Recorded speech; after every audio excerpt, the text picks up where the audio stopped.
चलिए सभी को राधे राधे। जीएस ज्ञान एकेडमी में आप लोग का स्वागत है। आज हम लोग आपके लिए लेकर आए हैं बिहार स्पेशल। बिहार बिहार एक परिचय जो इम्तियाज़ अहमद जी का बुक है। आप लोग भली भांति इससे परिचित होंगे। आज हम लोग इसी इम्तियाज़ अहमद बुक का वस्तुनिष्ठ ऑब्जेक्टिव प्रश्न देखेंगे और बीपीएससी एग्ज़ाम के लिए देखेंगे। आपका जो एग्ज़ाम आगे होने वाला है एईडीओ का, उस एग्ज़ाम के लिए हम लोग बिहार स्पेशल को देखेंगे। चलिए शुरू करते बिना देरी किए हुए। ये बुक आप लोग देख लीजिए, 14वीं संस्करण है ये 2025-26 का, बिल्कुल लेटेस्ट बुक है आपके लिए। तो हम लोग शुरू करेंगे। सबसे पहले शुरू करेंगे प्रागैतिहासिक बिहार का। बिहार से संबंधित ऐतिहासिक काल से महत्वपूर्ण प्रश्नों को हम लोग देखेंगे। चलिए शुरू करते हैं। तो आज का पहला प्रश्न आपका है, बिहार के कुछ हिस्सों में मानव का साक्ष्य मिला है। तो पहला ऑप्शन आपका लगभग 1 लाख वर्ष पूर्व, ऑप्शन बी 30,000 वर्ष पूर्व, ऑप्शन सी 1.5 लाख वर्ष पूर्व, ऑप्शन डी इनमें से कोई नहीं। सही आंसर हो जाएगा 1 लाख वर्ष पूर्व मिला है, ऑप्शन ए हो जाएगा सही आंसर, ऑप्शन ए हो जाएगा।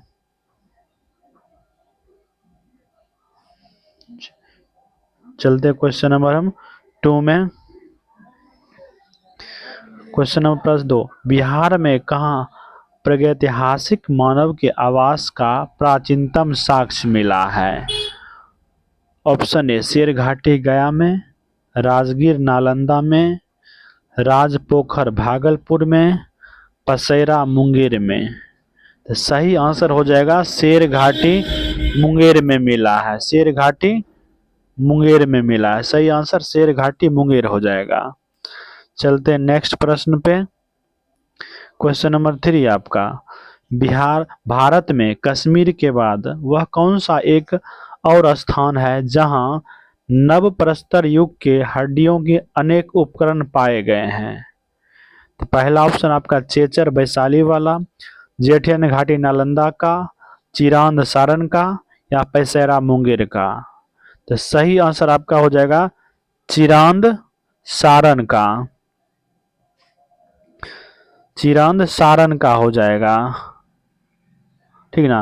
ऑप्शन चिरांद सारण का हो जाएगा आंसर। इसका एक्सप्लेनेशन देख लेते हैं हम लोग। देखिए, भारत में कश्मीर के बाद सिर्फ चिरांद ही एक और स्थान है जहां हड्डियों के अनेक उपकरण पाए गए हैं। यहाँ के उपकरण हिरण के सींग के हैं और परवर्ती नवपाषाण परिवेश में 100 सेंटीमीटर वर्षा वाले क्षेत्र में पाए गए हैं। यह वस्ती इसलिए संभव हुई है कि गंगा, सोन, गंडक और घाघरा इन नदियों के संगम स्थान होने के कारण खुली जमीन उपलब्ध हुई थी। यहाँ पर नवपाषाण संस्कृति में पत्थर के औजार की कमी हुई है। चलते हैं नेक्स्ट प्रश्न पे। 4 नंबर प्रश्न, बिहार के किस स्थल से पूरा पाषाण कालीन उपकरण प्राप्त हुआ है। पूरा पाषाण कालीन उपकरण कहाँ से प्राप्त हुआ है। जेठियन घाटी नालंदा से, राजपोखर भागलपुर से, वाल्मीकि नगर पश्चिम चंपारण से, या उपरोक्त में से सभी जगह। तो सही आंसर हो जाएगा आपका उपरोक्त में से सभी जगह। जेठियन घाटी नालंदा से भी प्राप्त हुआ है, राजपोखर भागलपुर से भी प्राप्त हुआ है, और वाल्मीकि नगर पश्चिम चंपारण से भी प्राप्त हुआ है। इसका एक्सप्लेनेशन हम लोग देख लेते हैं। पूरा पाषाण कालीन उपकरण गया के पेमार घाटी और मुंगेर की भीम बांध और पैसेरा तथा भागलपुर के भलीजोड़ से भी प्राप्त होता है। चलते नेक्स्ट प्रश्न 5 पे। बिहार में ताम्रपाषाण कालीन संस्कृति का प्रमाण प्राप्त हुआ है। यानी बिहार में ऐसा कौन सा स्थल है जहां से ताम्रपाषाण कालीन संस्कृति का प्रमाण प्राप्त हुआ है। पहला ऑप्शन आपका है मनेर, दूसरा ऑप्शन है सेनुवार, तीसरा ऑप्शन है ताराडीह, चौथा ऑप्शन है उपरोक्त में से सभी। तो इसका सही आंसर हो जाएगा उपरोक्त में से सभी, ठीक ना। उपरोक्त में से सभी हो जाएगा। ठीक, इसका एक्सप्लेनेशन हम लोग देख लेते हैं। बिहार में संस्कृति युगीन संस्कृति का प्रमाण सोनपुर, चिरांद, अरियर आदि से प्राप्त होता है।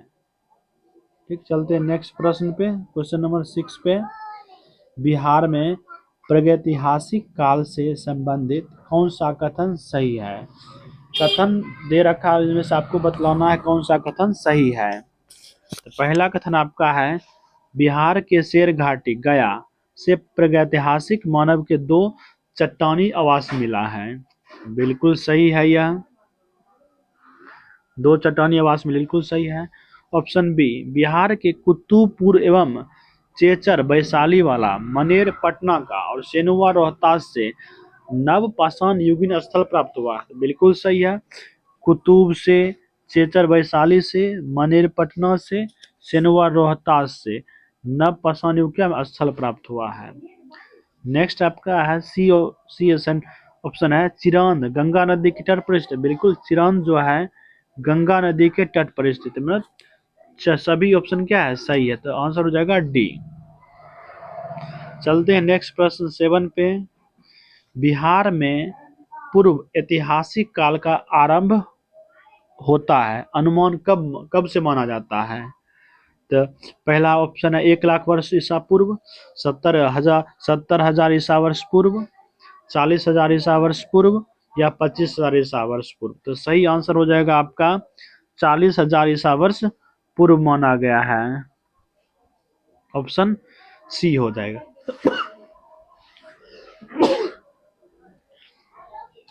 इसलिए राधे राधे सभी को, उसके लिए सॉरी। चलते हैं नेक्स्ट प्रश्न 8 पे।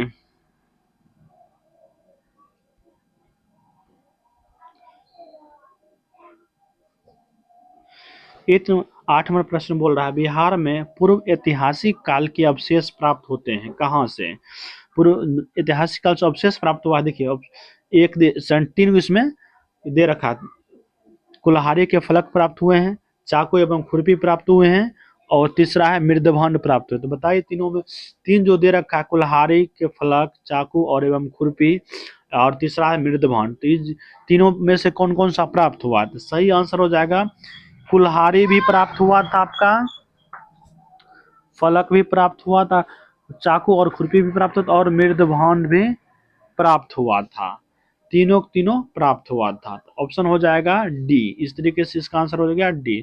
चलते हम लोग 9 नंबर प्रश्न पे।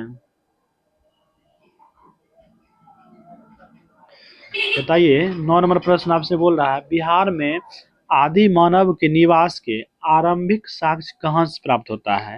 यानी बिहार में जो आदि मानव का साक्ष्य मिला है कहाँ से मिला है? पहला ऑप्शन है चंपारण एवं मुजफ्फरपुर से, बी नंबर ऑप्शन है मुंगेर एवं नालंदा से, सी ऑप्शन आपका है गया एवं डेहरी से और डी ऑप्शन में उपयुक्त में से कोई नहीं। तो आपका सही आंसर हो जाएगा बी, मुंगेर एवं नालंदा से प्राप्त हुआ है।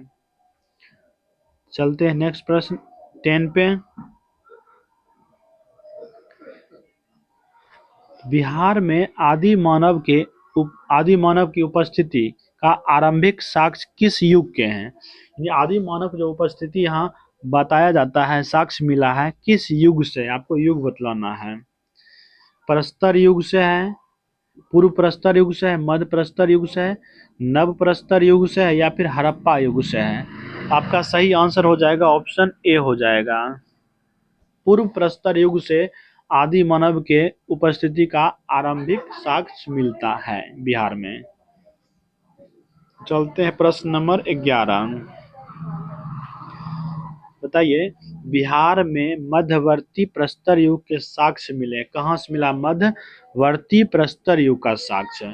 तो ऑप्शन है, पहला ऑप्शन है चिरांद से, दूसरा ऑप्शन है पटना से, तीसरा ऑप्शन है मुंगेर से, चौथा ऑप्शन है चेचर से। तो सही आंसर आपका हो जाएगा मुंगेर से प्राप्त हुआ है। ठीक, 11 का सी हो जाएगा। चलते नेक्स्ट प्रश्न 12 पे। बिहार में चिरांद, सारण का चिरांद, चेचर वैशाली से किस युग के अवशेष प्राप्त हैं? चिरांद और चेचर से किस युग के अवशेष प्राप्त हुए हैं? मध्य प्रस्तर युग के, पूर्व प्रस्तर युग के, मध्यवर्ती प्रस्तर युग के, या नव प्रस्तर युग के। तो सही आंसर आपका हो जाएगा नव प्रस्तर युग के साक्ष्य मिले हैं। चलते हैं नेक्स्ट प्रश्न पे, 13 पे। बिहार में ताम्र प्रस्तर युग के परवर्ती चरण का अवशेष कहाँ से प्राप्त हुआ है? पहला ऑप्शन चिरांद सारण वाला चिरांद, वैशाली का चेचर से, सोनपुर एवं मनेर से, या उपयुक्त में से सभी। तो यहाँ तीनों जगह चिरांद से भी प्राप्त हुआ है, सारण से भी प्राप्त हुआ है, सोनपुर से भी प्राप्त हुआ है। ठीक ना, आंसर हो जाएगा सभी हो जाएगा, 13 का सभी हो जाएगा। चलते नेक्स्ट प्रश्न 14 नंबर पे। बिहार के चिरांद नामक पुरास्थल की प्राचीनतम संस्कृति है। बिहार के चिरांद नामक पुरास्थल की प्राचीनतम संस्कृति है। तो पहला ऑप्शन है पुरा पाषाणिक संस्कृति, ऑप्शन बी आपका है मध्य पाषाणिक संस्कृति, ऑप्शन सी आपका नव पाषाणिक संस्कृति, और डी ऑप्शन आपका है ताम्र पाषाणिक संस्कृति, और ई ऑप्शन आपका बोल रहा है उपयुक्त में से कोई नहीं या एक से अधिक। तो सही आंसर हो जाएगा आपका ऑप्शन सी हो जाएगा।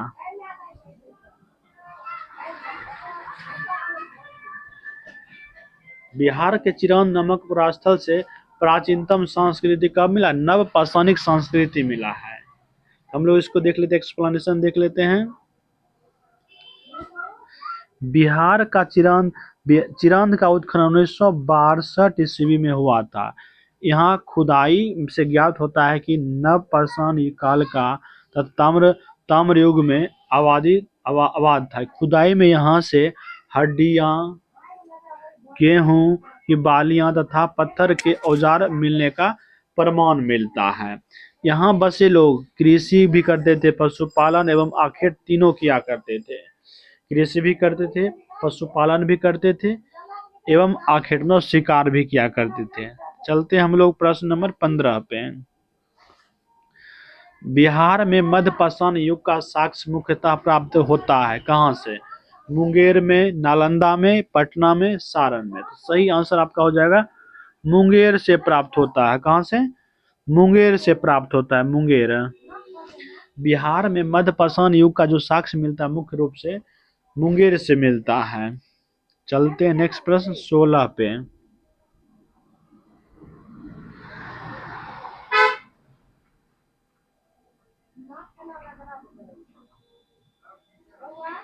चलते हैं नेक्स्ट प्रश्न आपका है 16 नंबर। बिहार में ताम्र पाषाण काल से संबंधित कथन की पहचान कीजिए। पहला कथन आपका है चिरांद, चेचर, सोनपुर, ताराडीह और अरियप आदि से ताम्र पाषाण कालीन अवशेष मिला है। कथन 2 बोल रहा है बिहार में ताम्र प्रस्तर युगीन लोग श्याम और लाल मिर्न पात्र बनाते थे।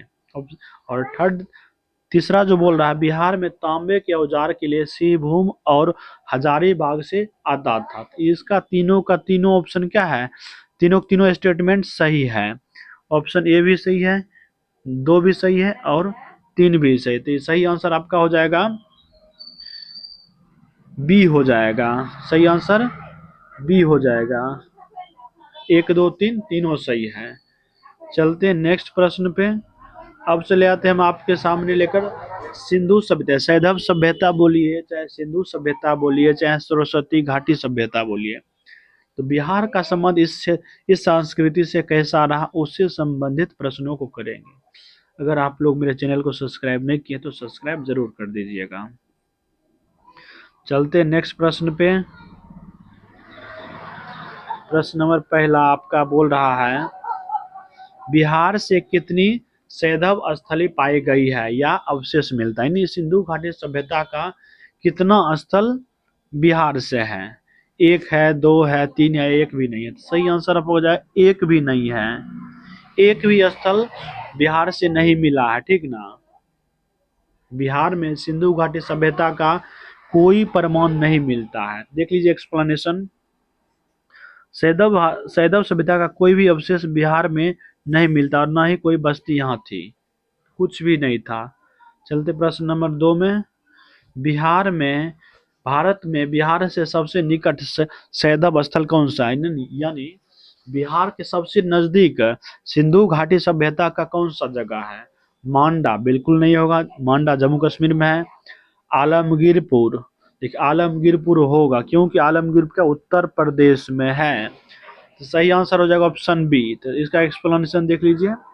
सैंधव सभ्यता का सबसे पूर्वी स्थल आलमगीरपुर उत्तर प्रदेश में बिहार के क्षेत्र से लगभग 1100 किलोमीटर दूरी पर है। कितना किलोमीटर? 1100 किलोमीटर दूरी पर है आलमगीरपुर बिहार से। तो दो ही प्रश्न इसमें था। इसका अर्थात मतलब क्या है? बिहार का सिंधु घाटी सभ्यता से कोई लेना देना है ही नहीं, तो हम लोग को पढ़ना ही नहीं। तो जो नॉर्मल प्रश्न था ये। चलते हम लोग अब नेक्स्ट टॉपिक आपका है पौराणिक एवं वैदिक कालीन बिहार। पौराणिक एवं वैदिक कालीन बिहार में बिहार की स्थिति क्या थी? हम लोग चलेंगे, शुरू करते हैं प्रश्न नंबर 1 से। पहला प्रश्न आपका, मनु के 9 पुत्रों में से कौन सा पुत्र उत्तरी बिहार में बस गया और जिसके वंशजों का वैशाली पर शासन रहा? तो सही आंसर हो जाएगा आपका नव नवगोदिष्टा। नवगोदिष्टा क्या था? मनु के 9 पुत्रों में से एक पुत्र था जिसके वंशज वैशाली में शासन किए।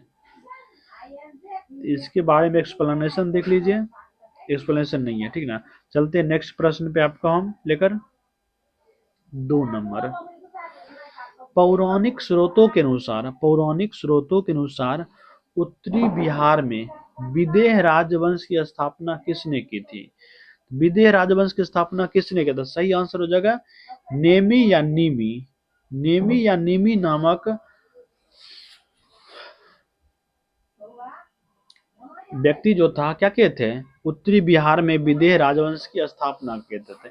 इसका कुछ व्याख्या दे रखा है, जिसका व्याख्या हम लोग देखेंगे। मनु के सबसे बड़े पुत्र इक्ष्वाकु के पुत्र नेमी या नीमी जो विदेह से नाम से प्रचलित था, उत्तरी बिहार में विदेह राजवंश की स्थापना किया। यहाँ से एक प्रश्न, विदेह राजवंश की स्थापना किसने किया था? नीमी या नीमी ने किया था। यह मनु के सबसे बड़े पुत्र इक्ष्वाकु का पुत्र यानी मनु का पौत्र था। मनु का पौत्र था। चलते नेक्स्ट प्रश्न 3 नंबर पे।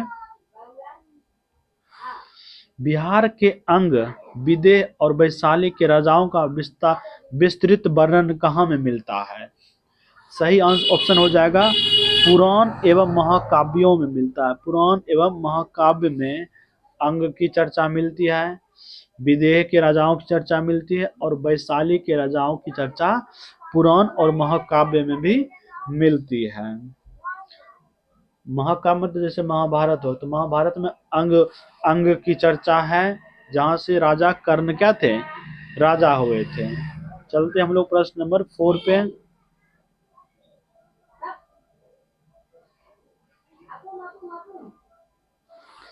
बताइए किस राजा के नाम से विदेह की राजधानी का नाम मिथिला पड़ा? आपको बतलाना है किस राजा के नाम पर विदेह की राजधानी जो था मिथिला पड़ गया। तो सही ऑप्शन हो जाएगा मिथि जनक। मिथि जनक जो राजा थे विदेह के, उसी के नाम पर मिथिला राज्य का नाम पड़ा है। तो सही ऑप्शन हो जाएगा आपका ए। तो इसका एक्सप्लेनेशन देख लीजिए।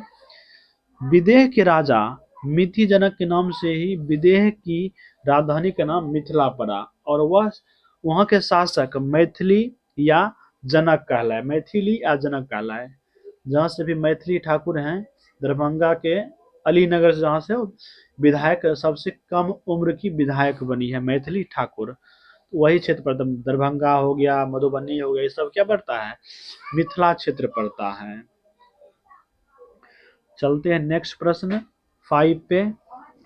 बताइए तो विदेह के राजा जनक ने किसे अपना गुरु बनाया था? विदेह के राजा जो जनक जी थे, उन्होंने अपना गुरु किसे बनाया था? तो सही आंसर हो जाएगा याज्ञवल्क्य को। याज्ञवल्क्य को अपना गुरु बनाए थे। ऑप्शन बी हो जाएगा। इसका हम लोग एक्सप्लेनेशन देख लेते हैं। विदेह में हुए अश्वमेध यज्ञ में राजा ने जानना चाहा कि धर्म सभा में सबसे प्रसिद्ध विद्वान व्यक्ति कौन है, और उसने खुद को सबसे बुद्धिमान व्यक्ति साबित करने वाले व्यक्ति को 1000 गायों का पुरस्कार देने का घोषणा किया। इसमें याज्ञवल्क्य विजय हुआ था। याज्ञवल्क्य जो ऋषि थे वो विजय हुए और उन्होंने पुरस्कार भी जीता और राजा के गुरु बन गए। चलते ऑप्शन क्वेश्चन नंबर 6 पे। प्राचीन समय में मिथिला महिलाओं को महान विद्वता की ओर इशारा करता है। तो प्राचीन समय में मिथिला की महिला क्या था, विद्वान में आता था नाम, ठीक ना, कि किस ओर इशारा करता था। सही ऑप्शन हो जाएगा याज्ञवल्क्य मैत्रेय के बीच संवाद। याज्ञवल्क्य और मैत्रेय के बीच जो संवाद हुआ था, तो ये मैत्रेय जो थे महिला थे, इसी कारण से महिला मिथिला क्षेत्र में महिलाओं को विद्वता का इशारा करता है। इसका एक्सप्लेनेशन हम लोग देख लेते हैं। बृहदारण्यक उपनिषद में याज्ञवल्क्य और मैत्रेय के बीच क्या है, संवाद का वर्णन मिलता है, वहीं से हम लोग विद्वता का प्रमाण देते हैं। चलते प्रश्न नंबर आपका है 7। महाभारत युद्ध के समय विदेह किस पक्ष के सहयोग थे, यानी महाभारत जब युद्ध हो रहा था उस टाइम विदेह के जो राजा थे किसके सहयोग, किसकी ओर से युद्ध लड़े। सही आंसर हो जाएगा आपका कुरु, यानी दुर्योधन की ओर से युद्ध लड़े थे। बताइए, विदेह जो राजा थे दुर्योधन की ओर से युद्ध लड़े थे, अधर्म की पक्ष से, क्योंकि भगवान कृष्ण थे पांडवों के पक्ष में, जिस साइड धर्म था, और ये जो विदेह के राजा थे ये दुर्योधन की ओर से लड़े। चलते हैं नेक्स्ट प्रश्न पे। 8 नंबर प्रश्न आपका बोल रहा है, बिहार में कौन सा पौराणिक राज्य तलवार निर्माण के लिए प्रसिद्ध था, यानी बिहार का ऐसा कौन सा पौराणिक राज्य था जो तलवार के लिए प्रसिद्ध था। तो सही आंसर हो जाएगा मिथिला। मिथिला तलवार बनाने के लिए क्या था, प्रसिद्ध था पूरे बिहार में, मिथिला क्षेत्र। सही आंसर हो जाएगा ए। चलते नेक्स्ट प्रश्न 9 पे। मिथिला राजतंत्र का अंत कब हुआ। मिथिला में जो राजतंत्र था, राजा का शासन था, उसका अंत कब हुआ। तो सही आंसर हो जाएगा बौद्ध के काल में, भगवान बुद्ध के शासन में मिथिला का क्या हो, राजतंत्र समाप्त कर दिया गया। इसका एक्सप्लेनेशन हम लोग देख लेते हैं। बौद्ध युग में ही मिथिला और वैशाली एक में विलीन हो, मिथिला और वैशाली को एक में मिला दिया गया था। चलते प्रश्न नंबर 10 पे। वैशाली गणतांत्रिक राज्य से संबंधित कौन सा कथन सत्य है, इसमें से आपको बतलाना है कौन सा कथन सही है। यह एक कुलीन तंत्रीय गणराज्य था, और 2 नंबर बोला प्रत्येक राज्य को स्वयं को राजा कहलाने का अधिकार था, और 3 नंबर स्टेटमेंट बोल रहा आपका वैशाली के नेतृत्व में ही सर्वप्रथम भारत में और विश्व में प्रजातांत्रिक का प्रारंभ हुआ था, ठीक ना। तो इसमें से बताइए कौन सा आंसर सही होगा। यह प्रश्न आपके लिए छोड़ रहे हैं, आप लोग इस प्रश्न का आंसर कमेंट में जरूर कीजिएगा। चलिए धन्यवाद सभी का। अभी बचा हुआ है, ठीक है, अभी बचा हुआ है। चलिए इसका 4-5 कथन था इस क्वेश्चन में। चलते नेक्स्ट कथन देख लेते हैं। चौथा कथन आपका वैशाली में सरकारी अधिकार एक सीनेट में निहित थी, जिसमें निवासी क्षत्रिय कुल के प्रमुख शामिल थे, और इसकी अध्यक्षता एक राजा द्वारा की जाती थी। और 5वां कथन आपका है सभी मामले बहुमत से निपटाए जाते थे, और बैठक के लिए कोरम की तय किया जाता था, और नायक और मजिस्ट्रेट लोगों द्वारा तय किए जाते थे। इसका सही आंसर हो जाएगा सभी कथन सही है। इसका सभी कथन आपका सही है। पहला देखिए, ये जो कथन आपका यहाँ है, 1 भी सही है, 2 भी सही है, 3 भी सही है। उसके बाद चलिए आइए यहाँ कथन आपका कथन 4 भी सही है, और 5 भी सही है। चलते हैं नेक्स्ट प्रश्न पे, 11 नंबर पे। बिहार का कौन सा राज्य उत्तर वैदिक काल का एक महत्वपूर्ण राज्य था? बिहार का कौन सा राज्य जो उत्तर वैदिक काल किया तो महत्वपूर्ण था? तो सही आंसर हो जाएगा विदेह है। उत्तर वैदिक काल के एक महत्वपूर्ण राज्य विदेह था, जहां से जनक जी थे। सही आंसर हो जाएगा 11 का डी। चलते हैं नेक्स्ट प्रश्न 12 पे। बिहार के भौगोलिक क्षेत्र की चर्चा सर्वप्रथम किस साहित्यिक रचना से मिलता है? किस साहित्यिक रचना से बिहार के भौगोलिक क्षेत्र की जानकारी मिलता है? तो सही आंसर आपका हो जाएगा डी, शतपथ ब्राह्मण से मिलता है। बिहार राज्य के भौगोलिक जो क्षेत्र की जानकारी मिलता है शतपथ ब्राह्मण से मिलता है सर्वप्रथम। चलते हैं 13 नंबर प्रश्न पे। कीकट किस राज्य को कहा गया है? कीकट किस राज्य को कहा गया? सही आंसर आपका हो जाएगा मगध को कीकट कहा जाता था। ऋग्वेद में कीकट नाम का एक प्रदेश का उल्लेख मिलता है। यहाँ का शासक परमानंद थे। कीकट एक अनार्य देश का नाम है। कीकट एक अनार्य, यहाँ जो राजा थे अनार्य, तो आर्य नहीं थे। बिहार शब्द के लिए भी कीकट शब्द का प्रयोग किया जाता है, ठीक ना। चलते हैं प्रश्न नंबर 14 पे। किस ग्रंथ के सूक्त में पहली बार मगध का वर्णन आता है? मगध का वर्णन सबसे पहले किस में आता है? ऋग्वेद में, अथर्ववेद में, सामवेद में, इनमें से कोई नहीं। सही आंसर हो जाएगा अथर्ववेद में। अथर्ववेद में सूक्त में पहली बार मगध का वर्णन मिलता है। चलते प्रश्न नंबर 15 पे। किस वेद में मगध के लोगों को पुरुष मेघ यज्ञ का शिकार बताया गया है? यानी किस वेद में मगध के जो लोग थे पुरुष मेघ यज्ञ का शिकार बोला, पुरुष मेघ यज्ञ यहाँ लोग किया करते थे? तो ऑप्शन नंबर सी सही हो जाएगा यजुर्वेद में। सही आंसर हो जाएगा यजुर्वेद में, यजुर्वेद। चलते प्रश्न नंबर 16 पे। वैशाली राज्य के संस्थापक राजा कौन थे? वैशाली के संस्थापक राजा कौन थे? तो सही आंसर हो जाएगा वैशाली के संस्थापक राजा विशाल नाथ थे, विशाल। इसका एक्सप्लेनेशन देख लीजिए। वैशाली के नाम का एक इसके राजा विशाल नाम पर पड़ा था। वैशाली के जो नाम था राजा विशाल के नाम पर इसका नाम वैशाली पड़ा। 16 नंबर हो गया। चलते हम लोग 17 नंबर पे। किसके अनुसार विदेह माधव ने आर्य संस्कृति का विस्तार उत्तर बिहार में किया था? तो किसके अनुसार विदेह माधव ने आर्य संस्कृति का विस्तार जो था उत्तर बिहार में किया था? तो सही आंसर हो जाएगा शतपथ ब्राह्मण में, शतपथ ब्राह्मण में किया था। ठीक। चलते प्रश्न नंबर 18 पे। देखिए इसका 17 का एक्सप्लेनेशन भी दे रखा है, तो हम लोग एक्सप्लेनेशन थोड़ा पढ़ लेते हैं। शतपथ ब्राह्मण में माधव विदेह की कहानी है। मिथिला विदेह क्षेत्र में विस्तार एवं बसने का प्रमाण शतपथ ब्राह्मण से मिलता है। किस किस ब्राह्मण से? शतपथ ब्राह्मण से। इसका नामकरण राजा विदेह के नाम पर किया गया है। विदेह माधव विदेह के सबसे पहले ज्ञात राजा है, ठीक ना। शतपथ ब्राह्मण में गौतम राहुगण की भी चर्चा मिलती है, ठीक ना। चलते नेक्स्ट प्रश्न आपका 18 नंबर।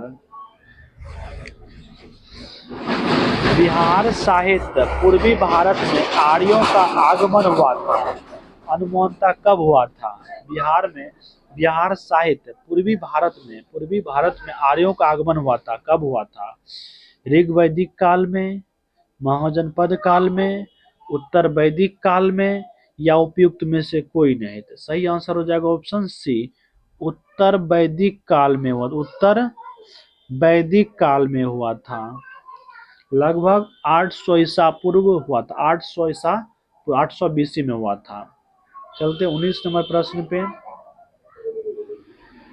बिहार साहित्य पूर्वी भारत में आर्यों के विस्तार में सहायक था। बिहार सहित पूर्वी भारत में आर्यों का जो विस्तार हुआ था किस कारण हुआ था? व्यापार विस्तार के कारण, लोहे के उपयोग के कारण, साम्राज्य विस्तार के कारण या कृषि विस्तार के कारण? सही आंसर हो जाएगा आपका लोहे के उपयोग के कारण। आर्य लोग जब आए थे बिहार में, जो आर्य थे मगध वाला क्षेत्र, उस क्षेत्र में लोहे का लोहा मिला, जिस कारण से यहाँ क्या हो गया, हथियार बनाए जाने लगे लोहे के, कृषि के लिए औजार बनाए जाने लगे, जिस कारण से बिहार और पूर्वी भारत में आर्यों का बहुत तेजी से क्या हुआ, विस्तार हुआ। चलते प्रश्न नंबर आपका 20। श्रुति तथा किंवदंती के अनुसार महाभारत युद्ध के समय बिहार का मुख्य राज्य कौन कौन सा था? बिहार में जब महाभारत का युद्ध हो रहा था उस टाइम बिहार में कौन कौन सा राज्य था? सही आंसर आपका हो जाएगा ऑप्शन सी, मगध और विदेह भी था, अंग और लिच्छवी भी था। दोनों ऑप्शन सही है, ए और बी भी नहीं, ऑप्शन सी हो जाएगा आंसर। चलते प्रश्न नंबर 21 पे। वेद के किस ग्रंथ में बिहार के विदेह राज्य को आर्यों का आगमन तथा निवास का साक्ष्य का विवरण मिलता है? निवास साक्ष्य का विवरण मिलता है किस वेद में? तो सही आंसर हो जाएगा शतपथ ब्राह्मण में मिलता है। देख लीजिए, विदेह की चर्चा सर्वप्रथम ब्राह्मण ग्रंथ शतपथ ब्राह्मण मिलता है। विदेह की जो चर्चा मिलता है सबसे पहले शतपथ ब्राह्मण में मिलता है। चलते 22 नंबर प्रश्न पे। बिहार का कौन सा प्राचीन राज्य आरंभ में ही बहुत दिनों तक आर्यावर्त के बाहर था तथा अनार्य जाति लोगों का आवास स्थल था, यानी अनार्य लोग वहां शासन करते थे? तो ऑप्शन हो जाएगा मगध। मगध पे अनार्य लोगों का क्या था, शासन था। ऑप्शन सी हो जाएगा सही आंसर। चलते हैं क्वेश्चन नंबर 23 में। बिहार में उपनिषद काल में ब्राह्मण धर्म तथा ज्ञान का महान केंद्र था, कौन सा था? उपनिषद काल में और में ब्राह्मण धर्म तथा ज्ञान का महान केंद्र किस जगह, अंग को, लिच्छवी को, विदेह को या मगध को? सही आंसर हो जाएगा मगध को माना जाता था, सॉरी विदेह को, मगध को नहीं, विदेह को माना जाता था। मिथिला क्षेत्र को मगध हो जाता है गंगा नदी के उस पार, और विदेह मतलब मिथिला क्षेत्र हो जाता है गंगा नदी के इस पार उत्तरी भाग में। इसका एक्सप्लेनेशन दे रखा है। विदेह के राजा जनक प्रसिद्ध दार्शनिक थे। विदेह के राजा क्या थे? प्रसिद्ध दार्शनिक थे जनक जी। यह राज्य व्याकरण, साहित्य तथा दर्शन का महत्वपूर्ण केंद्र था। किसका किसका? व्याकरण का, साहित्य का और दर्शन शास्त्र का था महत्वपूर्ण केंद्र था। इस तरह से हम लोग देखते हैं क्वेश्चन नंबर 25। अथर्ववेद में व्रत्या शब्द का प्रयोग किस राज्य के लिए हुआ? व्रत्या शब्द का प्रयोग किस राज्य के लिए हुआ? तो सही आंसर हो जाएगा मगध के लिए व्रत्या शब्द का प्रयोग किया गया है। अथर्ववेद के एक सूक्त में पहली बार मगध का वर्णन मिलता है। अथर्ववेद में एक सूक्त है जिसमें मगध की चर्चा पहली बार मिलता है। चलते प्रश्न नंबर 25 पे। आज का अंतिम प्रश्न शायद हो सकता है। चलते देखते हैं। किसमें गंगा नदी घाटी के जंगलों को आग के माध्यम से साफ करके बस्तियां बसाने और सदानीरा, यानी गंडक को कहा जाता है सदानीरा, गंडक का निर्माण वर्णन किया गया है। गंडक नदी का वर्णन है। बताइए तो किसमें गंगा घाटी के जंगलों को आग के माध्यम से जलाया जाता था और बस्ती बसाकर, और सदानीरा गंडक का भी वर्णन मिलता है? सही आंसर हो जाएगा शतपथ ब्राह्मण में। शतपथ ब्राह्मण में गंगा नदी के आसपास जितना भी जंगल था उसे जलाकर बस्तियां बसाया जाता था, और सदानीरा जिसको बोलते हैं हम लोग गंडक, गंडक नदी का क्या है वर्णन है। देखिए सदानीरा जो आपका सदानीरा जो आपका है सदानीरा, इसको आधुनिक नाम जो है गंडक है। आधुनिक नाम इसको गंडक नाम से हम लोग जानते हैं। चलते हैं आगे। आज का यह अंतिम क्लास था, तो उम्मीद करते हैं कि आप लोगों को ये अच्छा लगा। तो अगर अच्छा लगा तो हमारे जीएस ज्ञान एकेडमी चैनल को आप लोग सब्सक्राइब कर सकते हैं। चलिए सभी का धन्यवाद। पढ़ते रहिए और मस्त रहिए।